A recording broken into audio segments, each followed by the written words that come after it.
penting saya kira melihat gelaran Islam itu dalam konteks yang lebih luas. Ya.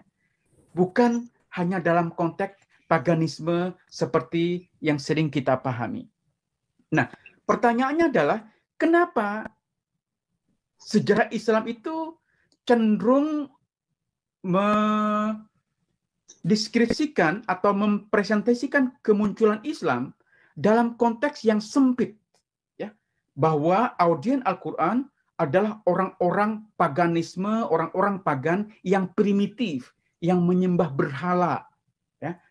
Nah, saya kira ini juga terkait dengan ideologi untuk memutus, ya, keterhubungan Islam dari tradisi agama-agama sebelumnya.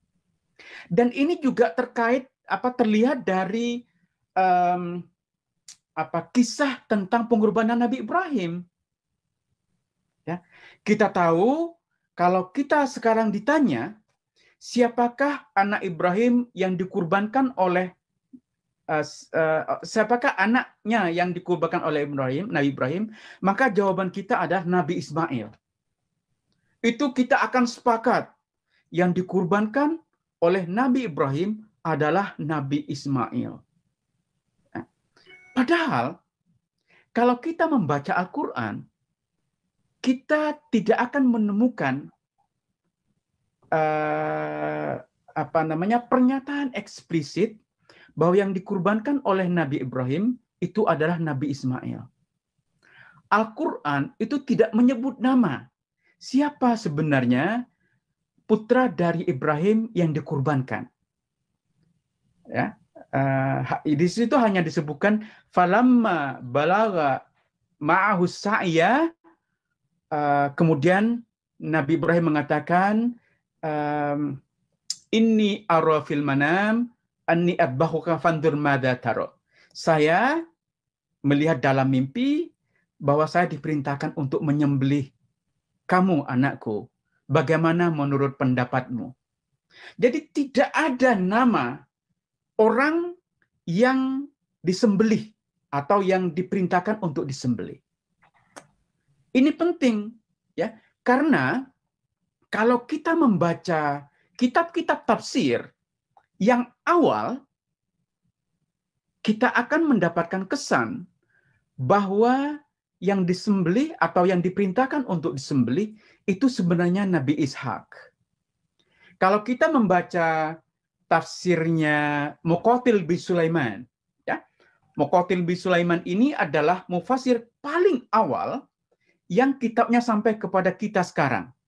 Ya, Muqatil bin Sulaiman wafat pada tahun 150 Hijriah atau 767 Masehi. Artinya dia hidup pada sekitar 100 tahun setelah hijrah.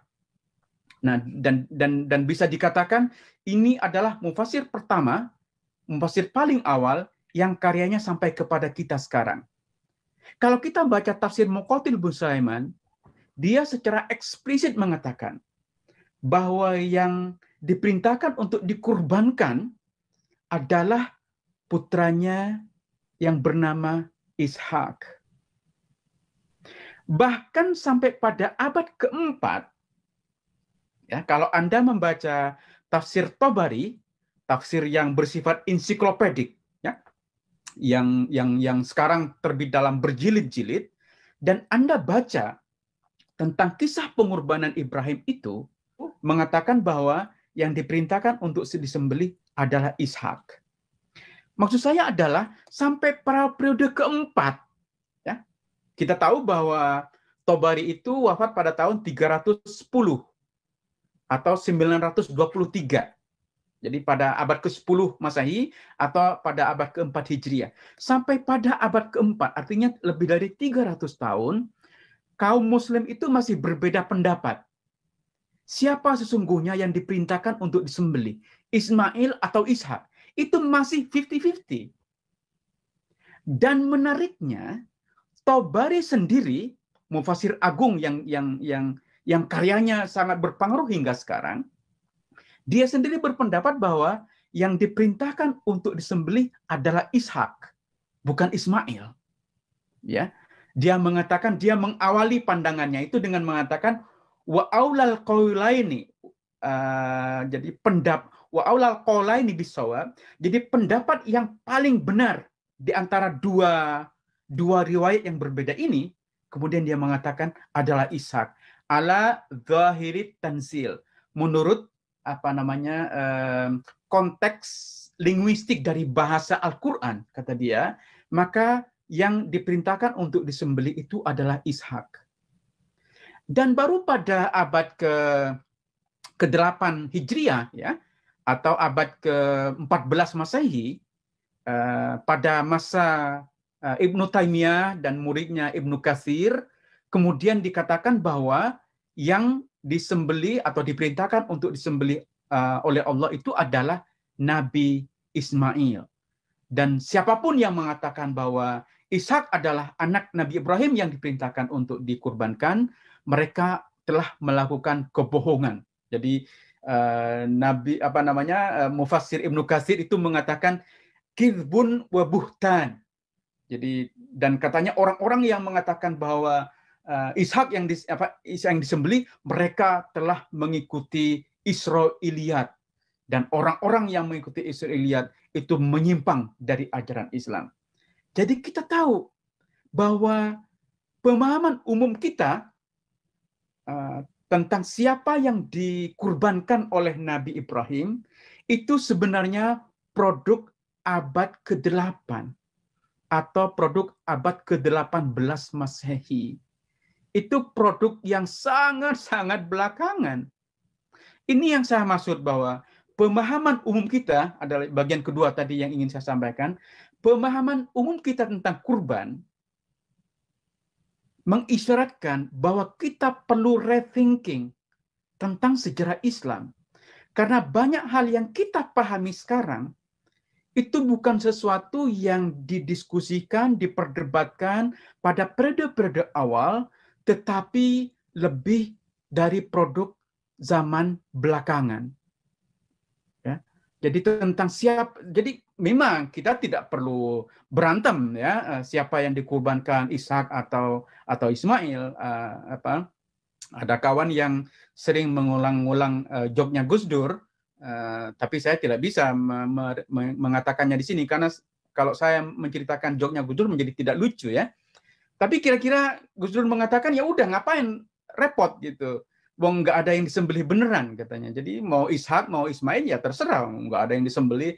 Jadi memang tidak perlu berantem. Tapi pemahaman historis kita, maksud saya, pemahaman historis kita itu sebenarnya perlu dilakukan pemikiran ulang. Karena kita sebenarnya lebih banyak mengikuti versi yang muncul belakangan daripada versi-versi awal. Itu sebabnya saya sangat minat, jadi kalau Anda punya kesempatan beli buku ini, saya promosi sekali lagi, yang mendiskusikan bagaimana Islam awal itu lahir dengan menggunakan sumber-sumber sejarah yang ditulis sangat awal, maka kita akan bisa paham bahwa Islam itu sebenarnya lebih menekankan kesinambungan dengan tradisi agama-agama daripada yang digambarkan dalam sejarah yang kita tahu sekarang, yang cenderung memutus hubungan dengan agama-agama terdahulu.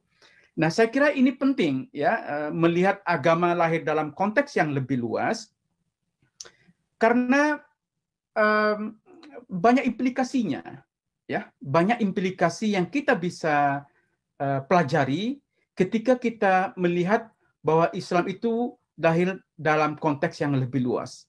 Nah, sekarang ini sudah menjadi kesarjanaan yang sangat fashionable, ya, yang sangat dominan saya kira, bahwa adalah absurd ya kalau kita melihat Islam dalam konteks yang sempit, bahwa Islam ini lahir dalam iklim paganisme yang primitif seperti yang digambarkan dalam tradisi Islam.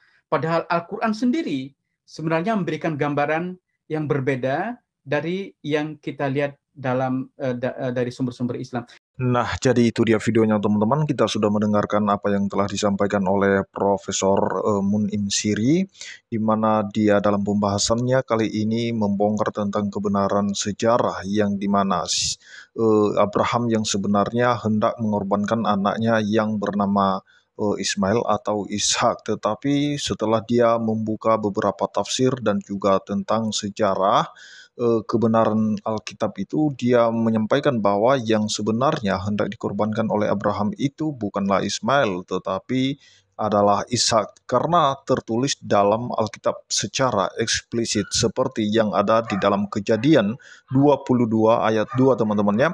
Dia mengatakan di sana firman-Nya, "Ambillah anakmu yang tunggal itu yang engkau kasihi, yakni Ishak. Pergilah ke tanah Moria dan persembahkanlah dia di sana sebagai korban bakaran pada salah satu gunung yang akan kukatakan kepadamu." Nah, jadi teman-teman kalau kita lihat dari Kejadian 22 ayat 2 ini tadi, kita bisa menemukan secara eksplisit di mana pernyataan Allah sendiri di sana mengatakan bahwa ambillah anakmu, itu merupakan perintah langsung kepada Abraham. Ambillah anakmu yang tunggal itu yang engkau kasihi, yakni Ishak. Dan dia menyebutkan nama Ishak di sana teman-temannya. Dia berkata, pergilah ke tanah Moria dan persembahkanlah dia di sana sebagai korban bakaran pada salah satu gunung yang akan kukatakan kepadamu. Nah, teman-teman, dalam dunia apologet dan juga para polemikus, khususnya para polemikus Muslim, ada beberapa oknum yang mengklaim bahwa yang hendak dikorbankan oleh Abraham itu adalah Ismail. Nah, teman-teman, seperti apa yang disampaikan oleh seorang profesor tadi, dia mengatakan bahwa dalam tafsiran awal itu menjelaskan bagaimana Allah memerintahkan kepada Abraham untuk memerintahkan kepada Abraham agar anaknya yang bernama Ishak itu dikurbankan, dan itu merupakan ujian kepada iman Abraham, dan itu tafsiran awal. Sehingga muncul tafsiran belakangan yang seperti yang muncul di abad ke-8 seperti yang disampaikan tadi oleh profesor. Dia mengatakan bahwa di abad ke-8 tiba-tiba muncul tafsiran-tafsiran yang mengklaim bahwa yang dikorbankan atau yang hendak dikorbankan itu adalah Ismail. Tetapi kalau kita melihat dalam Al-Quran, itu tidak didapatkan pernyataan secara eksplisit yang menyebutkan nama Ismail. Nah, teman-teman, khususnya profesor-profesor yang menganut agama Islam sendiri, teman-teman ya, itu punya tafsiran yang mengatakan bahwa yang dikurbankan oleh Abraham itu adalah Ishak. Dan juga ada memang dari mereka yang mengatakan yang dikurbankan Abraham itu adalah Ismail. Tetapi kalau kita kembali kepada kebenaran Alkitab itu secara eksplisit menyebut nama Ishak. Terima kasih, Tuhan Yesus memberkati kita semua. Shalom.